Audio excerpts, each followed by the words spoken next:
अपने शरीर के प्रति ही हिंसा करते हैं, लेकिन उन्हें वो हिंसा दिखाई नहीं देती है। हिंसा तो हिंसा है, चाहे अपने शरीर के प्रति करो चाहे दूसरे प्रति करो। उनका सिद्धांत है अहिंसा ही परमो धर्म। लेकिन भगवान बुद्ध का सिद्धांत मध्यम मार्ग का सिद्धांत है, आवश्यकता का सिद्धांत है, जरूरत का सिद्धांत है। भगवान बुद्ध कभी भी कोई ऐसी बात कहते ही नहीं है, कभी भी कोई ऐसा सिद्धांत देते ही नहीं है जिससे मनुष्य का कल्याण ना होता हो। जिस सिद्धांत से, जिस नियम से मनुष्य का कल्याण ना होता हो, भगवान बुद्ध उस नियम को बदलने के लिए तुरंत तैयार हो जाते हैं। मनुष्य का कल्याण नहीं होता तो नहीं चाहिए ये नियम। क्या करेंगे इस नियम का? किस लिए नियम? धर्म किस लिए? अगर धर्म के लिए मनुष्य को खपाया जाए तो उस धर्म का क्या फायदा? धर्म तो मनुष्य के लिए काम में आने वाली चीज होनी चाहिए।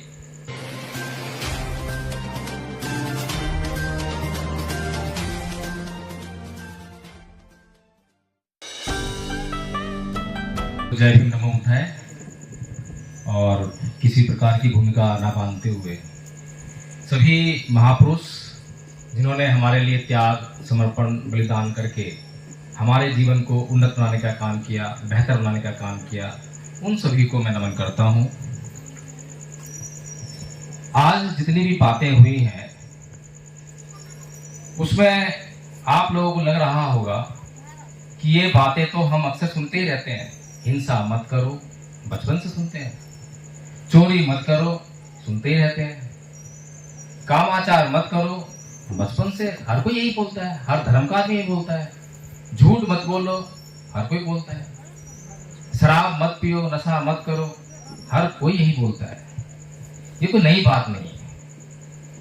कुछ ऐसा हो जिससे कुछ नई बात हो जाए, कुछ नई बात निकल के आ जाए। सभी चाहते हैं कि मैं ये सब जो गलत काम है इनको ना करूं। इससे पहले कि मैं अपनी बात शुरू करूं, मैं बताना चाहूंगा आपको, मैं माफी चाहता हूं, क्षमा चाहता हूं कि आज जो ये कार्यक्रम है, गुड़िया गौतम जी हमारे बीच में बैठे हुई हैं। इन्होंने मुझे अपने गांव में कार्यक्रम के लिए आमंत्रित किया था और कार्यक्रम इनके होना था, लेकिन कुछ ऐसी समस्याएं बन गई, परिस्थितियां कुछ ऐसी प्रतिकूल हुई जिनके कारण उनके गांव में कार्यक्रम नहीं हो सका और डॉक्टर साहब के यहाँ पर कार्यक्रम हुआ। तो मैं उन्हें भी तहे दिल से धन्यवाद देता हूँ, बहुत साधुवाद करता हूँ कि उनकी जो तमन्ना है, उनकी जो इच्छा है, जो संघर्ष करने की जो इच्छा शक्ति है, उसको बहुत बहुत सलाम करता हूँ। तो बात कुछ ऐसी हो जो हम लोग रोज सुनते हैं लेकिन चाहते भी हैं कि मैं हिंसा ना करूं, मैं क्रोध ना करूं, मैं चोरी ना करूं, मैं कामाचार ना करूं, झूठ ना बोलूं, शराब ना पीऊं, लेकिन फिर भी क्यों नहीं कर पाते हैं? फिर भी क्यों नहीं कर पाते हैं? समस्या तो ये है ना, समस्या वो नहीं है।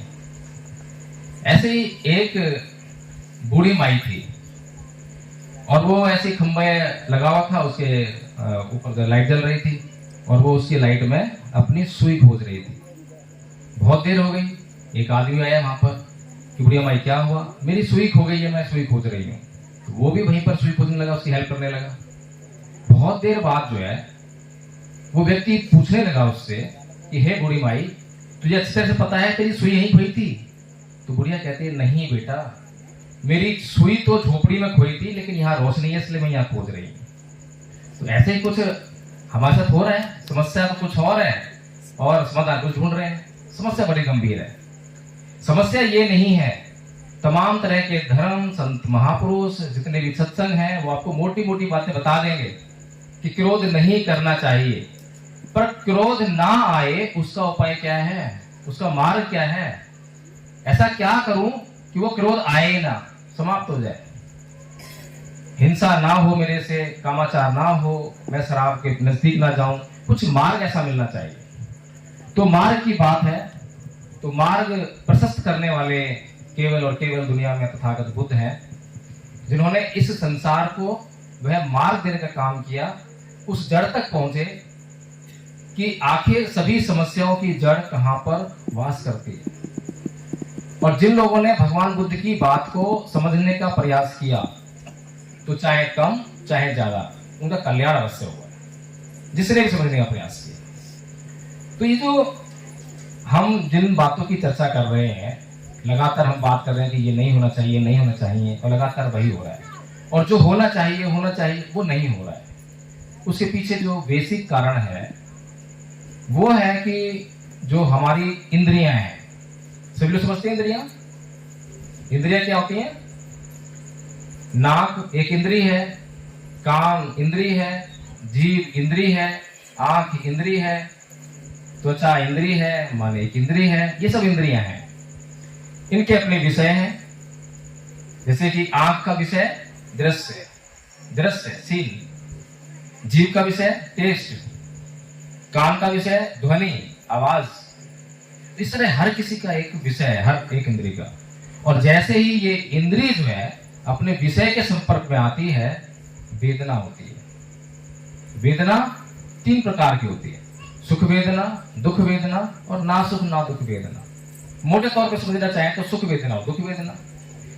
जब किसी भी जो इंद्रिय है उसके अपने विषय के साथ में जब संपर्क होता है तो उससे जो है अगर राग वेदना हो रही है, राग वेदना कब होगी? जब अच्छा लगेगा। जैसे कि जीभ इंद्रिय है, उसका विषय टेस्ट है, भोजन जैसे ही जीभ पे जाता है तो या तो अच्छा लगेगा या बुरा लगेगा, 2 ही बातें होंगी, तीसरी बात नहीं। तो जब भोजन अच्छा लगता है तो हम क्या करते हैं? जहां हमें 2 रोटी खानी थी या 3 रोटी खानी थी, वहां हमने 5 रोटी खा ली, 6 रोटियां खा ली। परिणाम क्या हुआ? परिणाम बीमारी, बीमार पड़ गए। ऐसे ही जिस भोजन को हमें खाना चाहिए, जीभ पर आया लेकिन वो भोजन पसंद नहीं आया, द्वेष हो गया, घृणा हो गई, इतनी घृणा हो गई कि भोजन नहीं खाना है। बच्चे अक्सर ऐसा करते हैं, बच्चे फास्ट फूड ज्यादा खाते हैं लेकिन जो न्यूट्रिशियस फूड है उस पर जोर नहीं देते। तो जब वो न्यूट्रिशियस फूड नहीं खाते, लगातार फास्ट फूड खाते रहते हैं, तो उसका परिणाम क्या होता है? उसका परिणाम भी घातक ही होता है। तो कुल मिलाकर ये जो राग और द्वेष, इसकी जो स्थिति है, इसके कारण लगातार व्यक्ति परेशानी में पड़ रहा है, दुख झेल रहा है। लेकिन हमें ये नहीं पता है, लगातार हर पल 6 इंद्रियां हैं, उनके विषय है, उनके संपर्क में आते ही राग उत्पन्न हो रहा है, द्वेष उत्पन्न हो रहा है, और राग द्वेष से हमारी जिंदगी जो है जहन्नुम बनी जा रही है।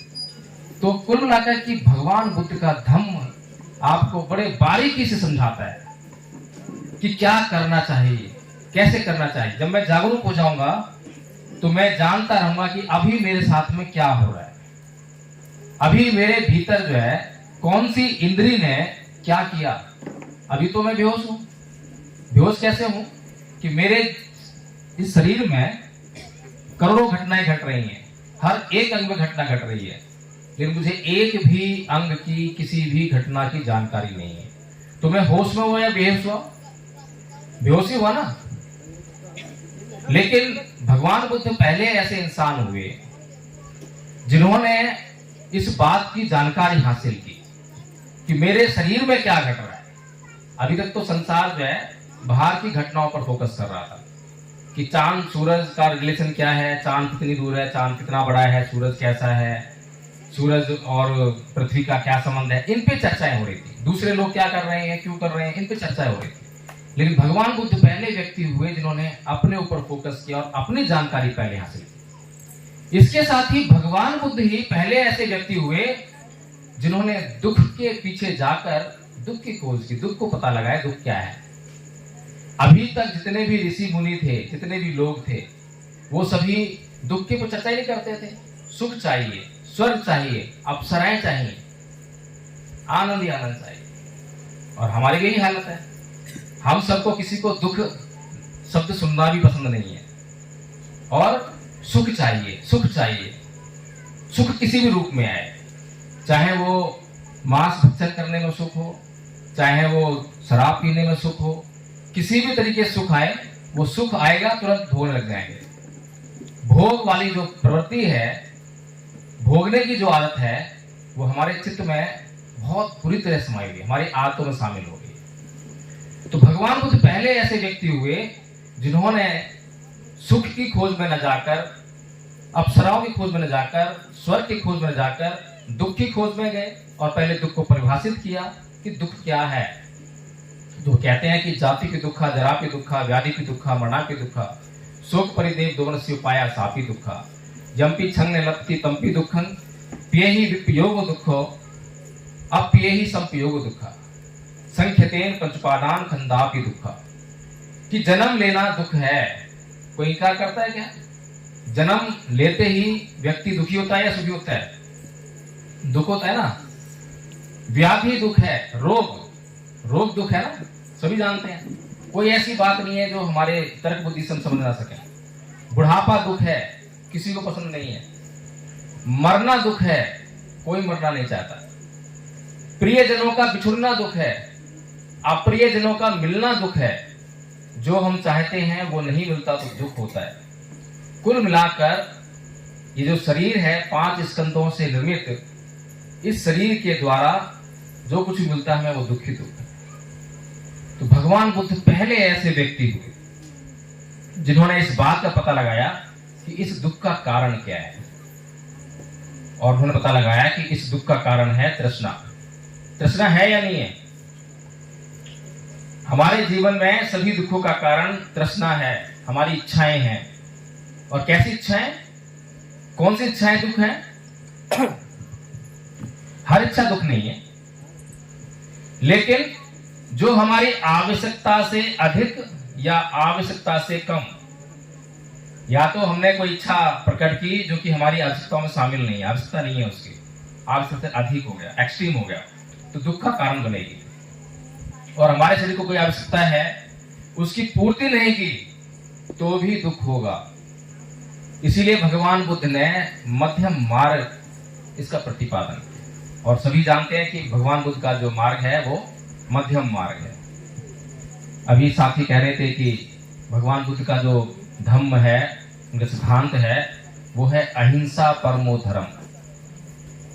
अहिंसा परमो धर्म भगवान बुद्ध का सिद्धांत नहीं है। मैं क्षमा चाहूंगा माता जी, लेकिन मैं बताना चाहता हूं कि भगवान बुद्ध ने कभी नहीं कहा अहिंसा परमो धर्म।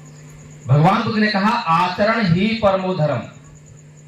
आचरण आपका कैसा होना चाहिए ये तय करेगा कि आपका धर्म कैसा है, कैसा नहीं है, आपका व्यवहार कैसा है, आप कैसे व्यक्ति हो।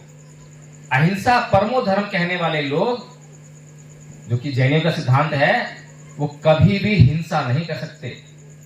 और इतने अपने वचन के पक्के होते हैं, सिद्धांत के पक्के होते हैं कि अपने शरीर के प्रति ही हिंसा करते हैं, लेकिन उन्हें वो हिंसा दिखाई नहीं देती है। हिंसा तो हिंसा है, चाहे अपने शरीर के प्रति करो चाहे दूसरे प्रति करो। उनका सिद्धांत है अहिंसा ही परमो धर्म। लेकिन भगवान बुद्ध का सिद्धांत मध्यम मार्ग का सिद्धांत है, आवश्यकता का सिद्धांत है, जरूरत का सिद्धांत है। भगवान बुद्ध कभी भी कोई ऐसी बात कहते ही नहीं है, कभी भी कोई ऐसा सिद्धांत देते ही नहीं है जिससे मनुष्य का कल्याण ना होता हो। जिस सिद्धांत से, जिस नियम से मनुष्य का कल्याण ना होता हो, भगवान बुद्ध उस नियम को बदलने के लिए तुरंत तैयार हो जाते हैं। मनुष्य का कल्याण नहीं होता तो नहीं चाहिए ये नियम। क्या करेंगे इस नियम का? किस लिए नियम?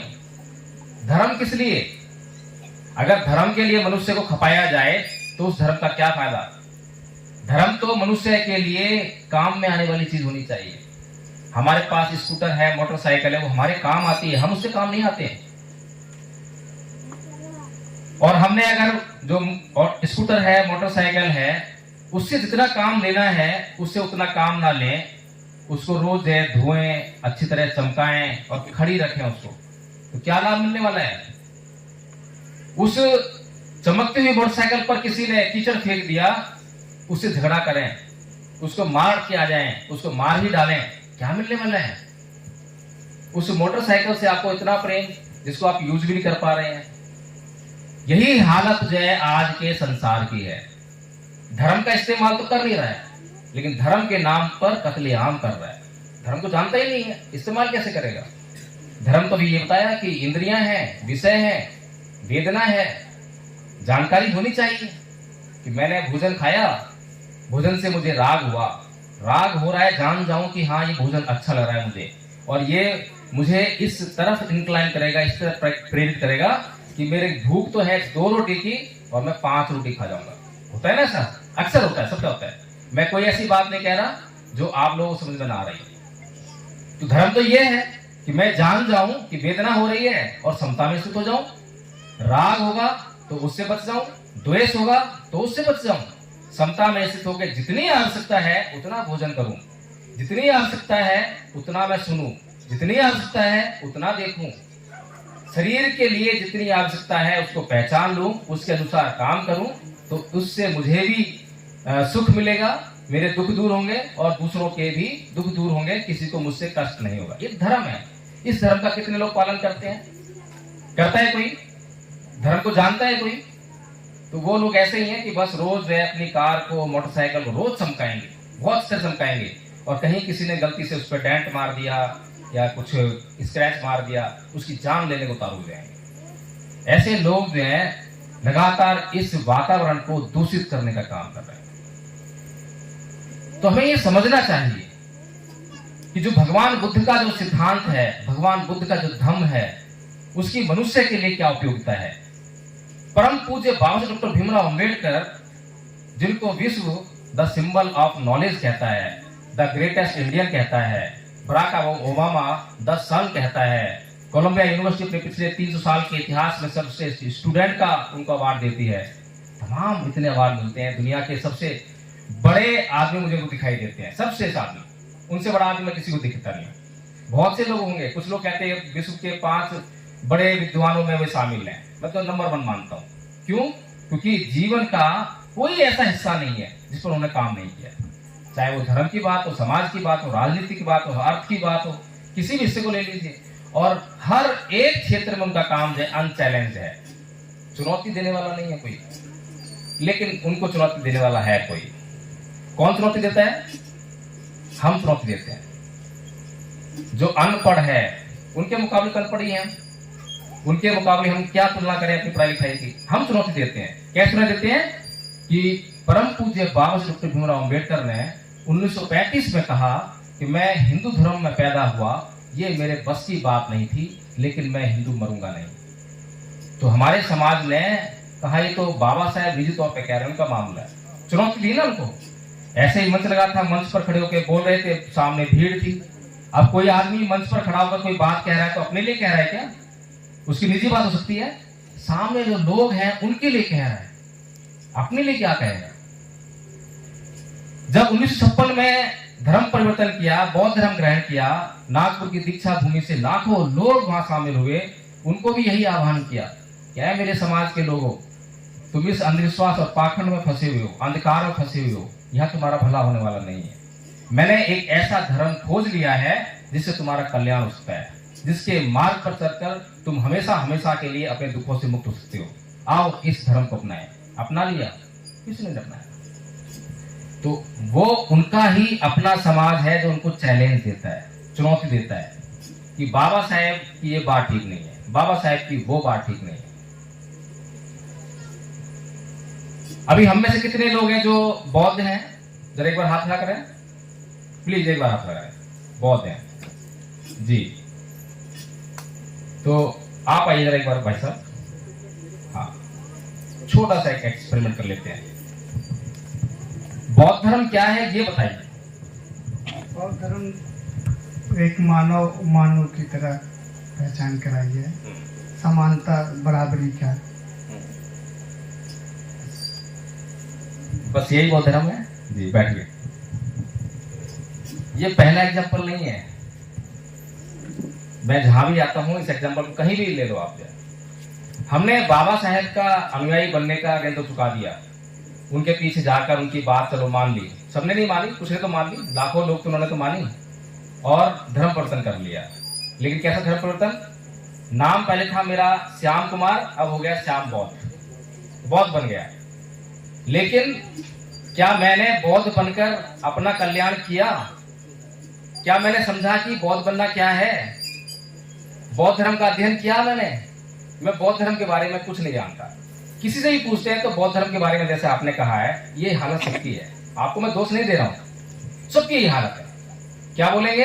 हिंदू धर्म को नहीं मानना बौद्ध धर्म है, देवी देवताओं की पूजा नहीं करना बौद्ध धर्म है, पाखंड और अंधविश्वास को नहीं मानना बौद्ध धर्म है, विज्ञानवाद और तर्कवाद बौद्ध धर्म है।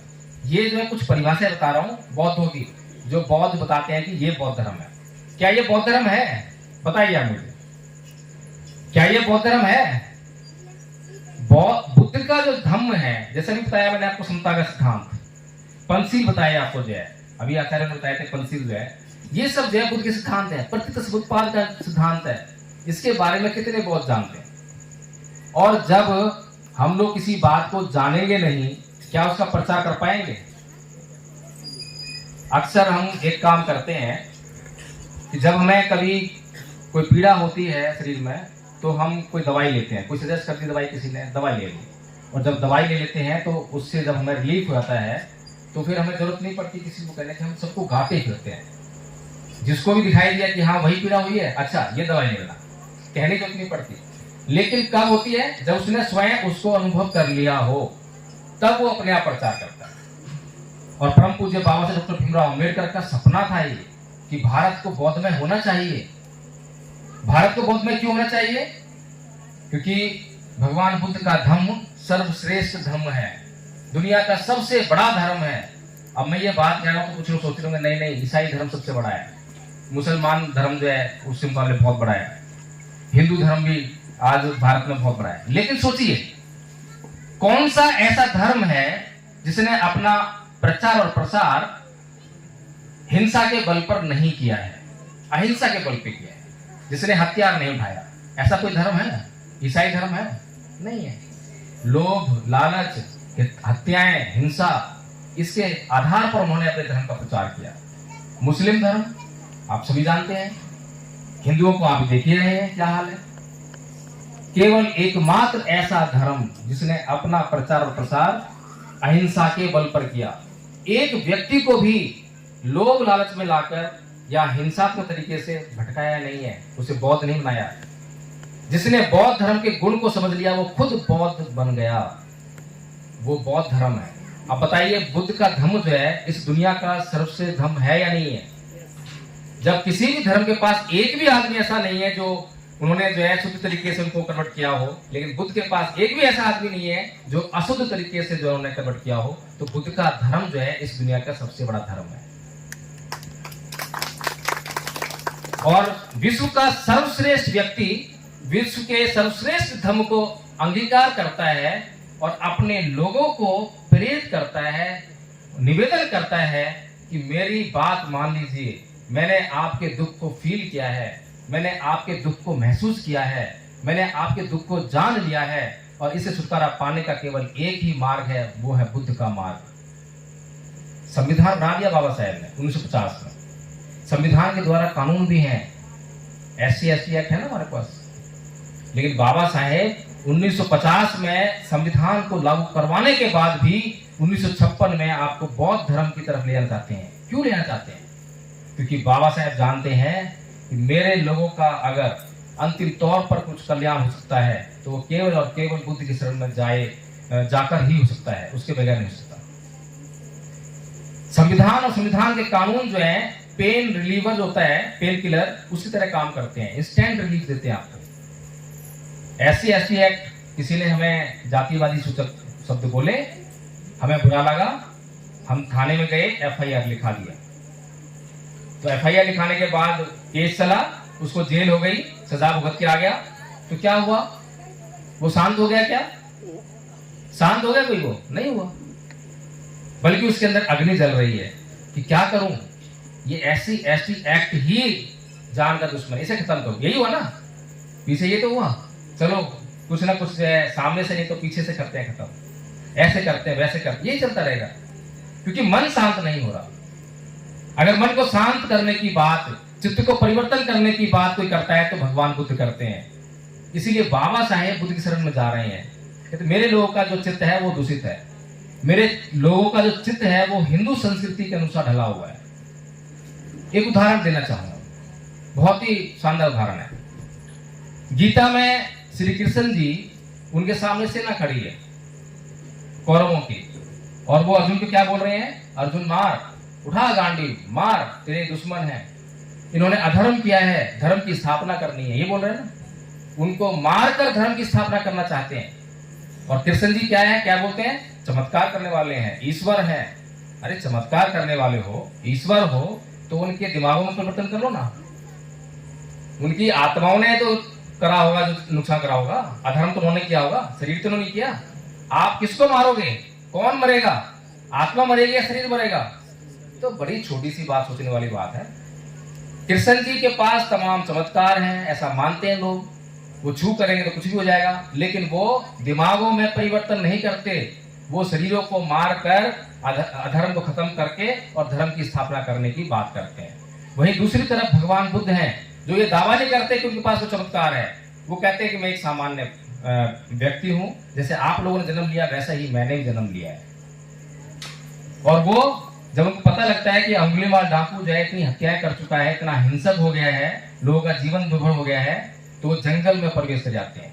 इतना भीवस जंगल, और उस जंगल में निहत्थे प्रवेश करते हैं। कोई सेना नहीं है, कोई हथियार नहीं है उनके पास।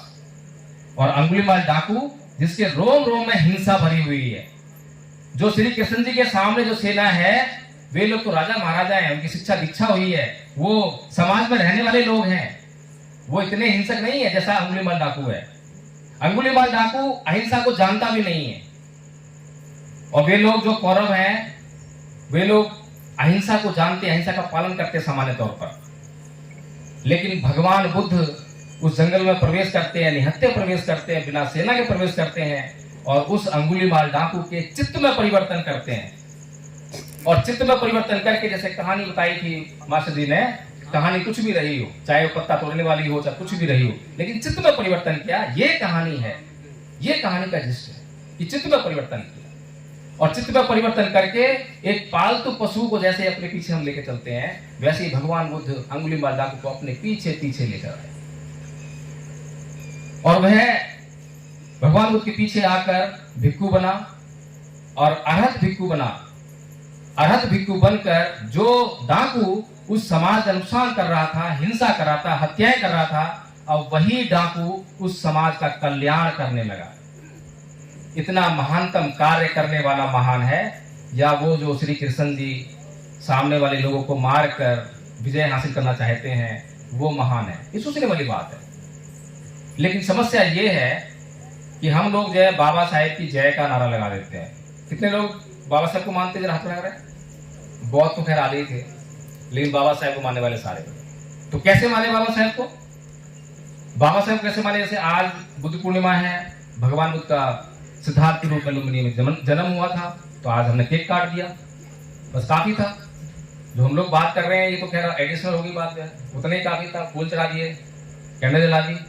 ऐसे ही भगवान बाबा साहेब का जब जयंती आती है तो उनकी मूर्ति पर फूल चढ़ा दो, मालाएं पहना दो, ऐसे ही होता है ना। इसके अलावा हमने कुछ सोचा है कि और क्या करना चाहिए? बाबा साहेब कह रहे हैं कि मेरी जय जयकार करने से अच्छा है मेरे बताए हुए मार्ग पर चलो। क्या हम मार्ग पर चल रहे हैं? अरे मार्ग पर चलेंगे तो हमारा कल्याण हो जाएगा, और हम मार्ग पर चलने के बजाय वही कर रहे हैं जिसके लिए उन्होंने मना किया है, जिसके लिए उन्होंने मना किया है। मैं अक्सर कभी भी ना तो फूल माला चढ़ाता हूँ, ना जय जयकार करता हूँ। मुझे इन सब चीजों से बड़ी तनी नफरत सी है। लेकिन आप लोगों को देख रहे होंगे कि मैं क्या कर रहा हूं। मैं बाबा साहेब की बताई हुई बात को आप लोगों के बीच में लेकर आ रहा हूं। जो सच्चा इंसान होगा कभी भी ये नहीं कहेगा कि मेरी जय जयकार करो, मेरे ऊपर फूल चढ़ाओ, हार पहनाओ। उसको उससे क्या मतलब है? उसको तो आपके कल्याण से मतलब है। बाबा साहेब एक समाज सुधारक थे, और समाज सुधारक को गालियां मिलती हैं, पत्थर मिलते हैं, तरह तरह की धमकियां मिलती हैं, हत्याएं भी हो जाती हैं, सब कुछ झेलना पड़ता है। एक बार की घटना है कि नेहरू जी संसद से बाहर आ रहे थे, बाबा साहेब के साथ आए, तो बाबा साहेब से बोलते हैं कि अरे बाबा साहेब तुम किस समाज के लिए काम कर रहे हो, ये तुम्हें कुछ नहीं देने वाला। बाबा साहेब उस समय बम्बई के चुनाव हार गए थे। अरे तुम कांग्रेस ज्वाइन कर लो, तुम्हें जो है हम ये कर देंगे वो कर देंगे, और लो बन दिए। तो बाबा साहेब कहते हैं कि ये मेरा समाज जिसमें मैंने जन्म लिया है, अगर ये मुझे मार पीट कर लैंड पोस्ट पर भी लटका दे तब भी मैं इस समाज के लिए ही काम करता रहूंगा। वो ऐसा कर रहे हैं, और हम क्या कर रहे हैं? हम कर रहे हैं कि बाबा साहेब ने संविधान बना दिया, उसमें हमें अधिकार मिल गए, अधिकार मिला है नौकरी करने का, हमें नौकरी मिल गई। अब हम 9 बजे सुबह नौकरी जाएंगे, शाम को 5 बजे आएंगे, घर में नौकरी से तनख्वाही है, उसे टीवी भी लेकर आए हैं, रेफ्रिजरेटर लेकर आए हैं, उसका आनंद भी तो आना है। उसका अगर आनंद नहीं भोगेंगे तो अधिकार का क्या करेंगे हम? बाबा साहेब ने हमारे लिए काम किया है, तो हम घर से फिर बाहर नहीं निकलते हैं। बाबा साहेब अपनी पूरी जिंदगी, अपना सारा सुख चैन समाज के लिए लगा रहे हैं, समाज के लिए जी रहे, समाज के लिए मर रहे हैं। और हम लोग अपना जो है एक दिन में 1 घंटा भी नहीं, आधा घंटा भी नहीं, 1 हफ्ते में भी 1 घंटा नहीं, 1 महीने में भी 1 घंटा नहीं। बताइए, हम बाबा साहेब को मान रहे हैं क्या? ये मानना हुआ? ये तो बाबा साहेब का अपमान करना हो गया। इतनी मुश्किल से जो अधिकार आपको दिलाए थे, वो अधिकार आप अपने हाथों से अपने दुश्मनों को देकर आ रहे हो, अपने हाथों से। बाबा साहेब ने आपको जो है राइट टू वोट दिया, वोटाधिकार दिया ना, और उसी वोट के अधिकार से आप लोगों ने बाबा साहेब को हराया। बताइए, बाबा साहेब ने कैसे अधिकार दिया था कि जब मैं इनको अधिकार दे दूंगा तो यही लोग मुझे ही चुनाव हरवा देंगे। लेकिन बाबा साहेब जानते थे कि मेरा समाज अभी अनपढ़ है। एक दिन जब ये समझदार होगा, जब मेरे जैसे मिशनरी लोग समाज में जाकर इसको जो है वोट को कैसे इस्तेमाल करना चाहिए समझाएंगे, तो यही समाज जागरूक होकर अपने लिए जो है काम करने लगेगा और अपने लिए अच्छे नेताओं को, अच्छे लोगों को चुनने लगेगा। ऐसी उन्होंने मनोकामना की थी। लेकिन हो क्या रहा है, आज बाबा साहेब की तरह काम करने वाले लोग जो समाज में जाएं और जाकर उनको ये बातें समझाएं कि आपको अपने वोट का इस्तेमाल किस दिशा में करना है, कैसे करना है। कितने लोग बताइए आप मुझे? जब तक आप लोगों को वो चीजें समझाई नहीं जाएंगी। अब एक आदमी हुआ जिसने आपको कुछ हद तक समझाया, और जितना समझाया उसने आपको सत्ता दे दी, लाभ उस आदमी को मिला नहीं। मान्यवर साहब कांसीराम को लाभ मिला क्या? उनके परिवार को मिल रहा हो? नहीं मिला। लेकिन उन्होंने जो है आपके लिए वो रास्ते खोल दिए, वो आपको जो कॉन्फिडेंस था वो आपको दे दिया। तो जो कॉन्फिडेंस आपको मिला, आज आपको लगता है कि हाँ हम भी सत्ता हासिल कर सकते हैं। उससे पहले नहीं थे, उससे पहले नहीं कर सकते थे। तो कुल मिलाकर मेरा यहाँ पर आने का उद्देश्य और आपके बीच में ये बातें करने का उद्देश्य यही है कि हम जो है अपने महापुरुषों के गुणगान करना, उनकी तारीफें करना, इसको बंद कर दें। अगर कुछ करना है तो उनको पढ़ना शुरू कर दें, और पढ़ना भी ऐसे नहीं, उनको गहराई से पढ़ना शुरू करें। अभी बोलने के लिए बहुत कुछ है, बहुत सारी बातें ऐसी हैं, बहुत सारे सिद्धांत ऐसे जो समाज में प्रचलित हैं। जो चल रहा है वो बिल्कुल भी ठीक नहीं है। संकेत कर रहा हूं बस, जो चल रहा है बिल्कुल भी ठीक नहीं है, क्योंकि उसके रिजल्ट आपके लाइफ के अनुकूल नहीं आ रहे हैं। हमारी जिंदगी खतरे में पड़ गई है। अगर हम अब भी नहीं समझे तो फिर हमारे लिए बहुत देर हो जाएगी। इसीलिए हमने, जैसा कि हमारा भी हालत देखे थी हमने, कि धर्म परिवर्तन के नाम पर हमारे पास कुछ नहीं है। हम बौद्ध नहीं बने हैं अभी, जितने हाथ उठे हैं हम बौद्ध नहीं बने हैं। हमने आचार्य पारुल को भी सुना, मंच पर खड़े होके उसने आपको बताई बातें कि उन्होंने धम्मपद संघ से जुड़कर क्या सीखा है। तो आपको लगा होगा कि हाँ कितनी अच्छी बातें कर रही है। आचार्य अरुण जी ने आपको बताया, प्राचार्य जी बैठे हुए राम बहादुर जी, ये भी आपको बता सकते हैं सारी बातें, क्योंकि उन्होंने फर्स्ट ईयर का कोर्स कंप्लीट किया होगा। तो ऐसा जो अगर कोई प्रोग्राम आप लोगों के बीच चलता है, तो आपको ऐसा नहीं है कि आंखें बंद कर लो और उसको जो बस हाँ हाँ करते जाओ।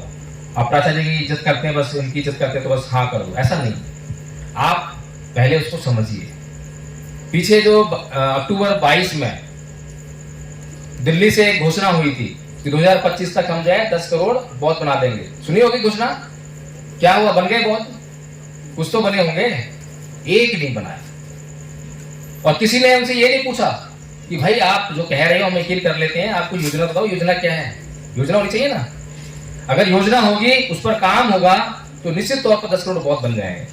लेकिन अगर कोई योजना नहीं है और आप हवा में बातें कर रहे हो, बस लोगों का अटेंशन लेने के लिए आप बातें कर रहे हो, तो फिर वो काम होने वाला नहीं है। इतनी बुद्धि हम लगाते नहीं है, क्योंकि वो शब्द जो है महानुभावों के द्वारा कहे गए थे, इसलिए अटेंशन हमारा चला ही गया। कोई एमएलए कह रहा है, कोई एमपी कह रहा है, बाबा साहेब का पोता कह रहा है, इसलिए हम उसको यकीन कर ही लेते हैं। लेकिन जब एडवोकेट जयदीप प्रकाश कोई बात करेगा तो उस पर यकीन नहीं लाएंगे, चाहे वो बातें कितनी भी बेसिक क्यों ना हो। तो इन्हीं सब बातों पर गौर फरमाते हुए कि क्या करा जाए कि बाबा साहेब का जो सपना था भारत को बौद्ध में करने का, उसको पूरा कैसे करा जाए। जब ये प्रश्न चिन्ह आया तो भगवान बुद्ध के 4 आर्य सत्यों की तरह हमने भी दिमाग लगाया कि भाई कारण खोजो कि क्या कारण है। तो पहला कारण निकल के आ गया कि बौद्ध तो बने, लेकिन हमारा जो है केवल प्रतीकों का परिवर्तन हो, आधा अधूरा। तो जब धर्म परिवर्तन होता है तो उसमें 3 बातों का निश्चित होना बहुत जरूरी है। लेट हो रहे हैं, समझ रहा हूं, 10 मिनट हो सकता है ना। 3 बातों का होना बहुत जरूरी है। पहला है प्रतीकों का परिवर्तन, जिससे देखने पता लगता है हाँ ये बौद्ध है, ये हिंदू है। मंदिर, मस्जिद, वेशभूषा, ये बाग वगैरह जो है, ये प्रतीक हैं, मूर्तियां, तस्वीरें। ऐसे ही हमारे जो महिलाएं हैं वो सिंदूर लगाती हैं, चूड़ियां पहनती हैं, मंगलसूत्र पहनती हैं, ये सब भी प्रतीक हैं, जिससे देखने पता लगता है कि ये महिला कौन है। अब बताइए कितनी बौद्ध महिलाएं हैं जो ये सब करती हैं? सारी करती होंगी, तो कैसे वो बौद्ध हो गई? सोचने वाली बात है। यानी कि प्रतीकों का परिवर्तन होना चाहिए, दिखना चाहिए कि मैंने ये वाला संस्कार छोड़ दिया है, ये परंपरा छोड़ दी है, मैं ये नहीं हूं। दूसरा है रीति रिवाज, परंपराओं का और त्योहारों का परिवर्तन, उसको भी हमने कुछ हद तक छोड़ दिया है, लेकिन अभी भी हमारी महिलाओं के और पुराने लोगों के दिमागों में रीति रिवाज बसे हुए हैं, वो भुलाए नहीं भूलते हैं। तीसरा है सबसे महत्वपूर्ण परिवर्तन, चित्त का परिवर्तन, जिसकी हमने बात करी, जो हर किसी की बस की बात नहीं है। आप दुनिया में कोई भी धर्म परिवर्तन कर लो, हिंदू से मुसलमान बन जाओ, मुसलमान से ईसाई बन जाओ, कुछ भी बन जाओ, कोई आपको नहीं कहेगा चित्त परिवर्तन करो।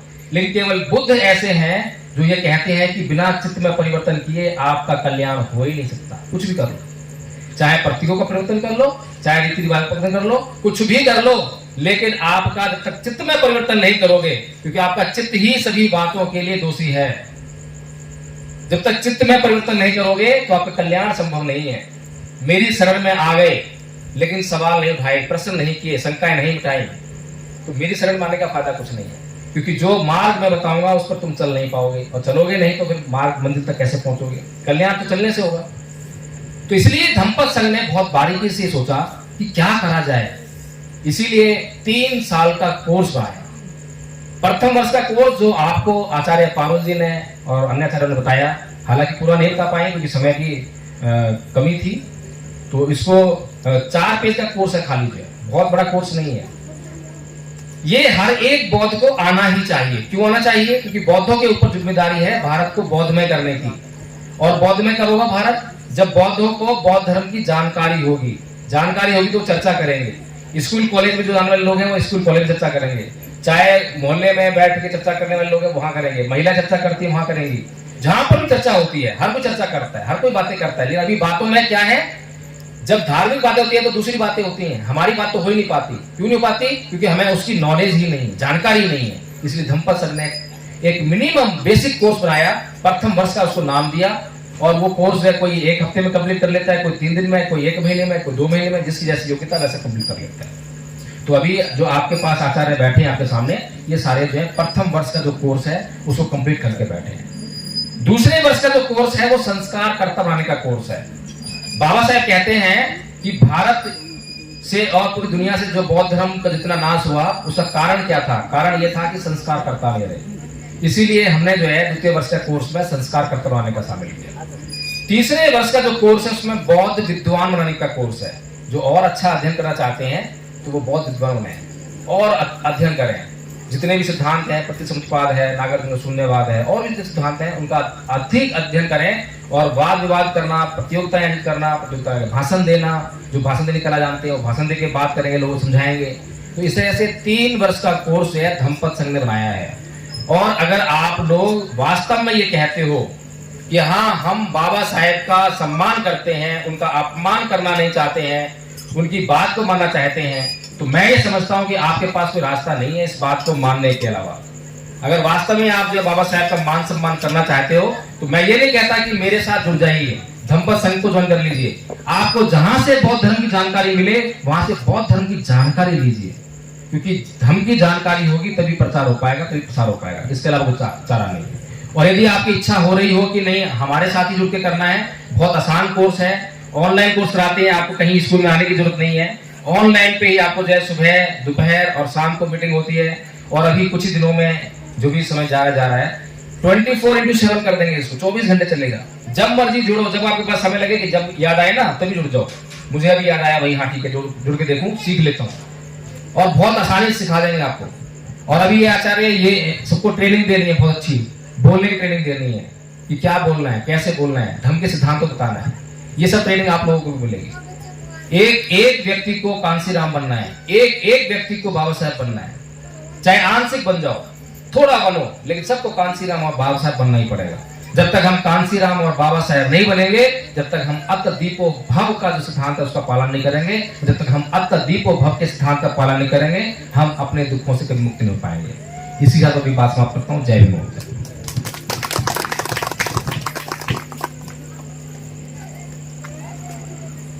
देख लीजिए, आपको समय आगे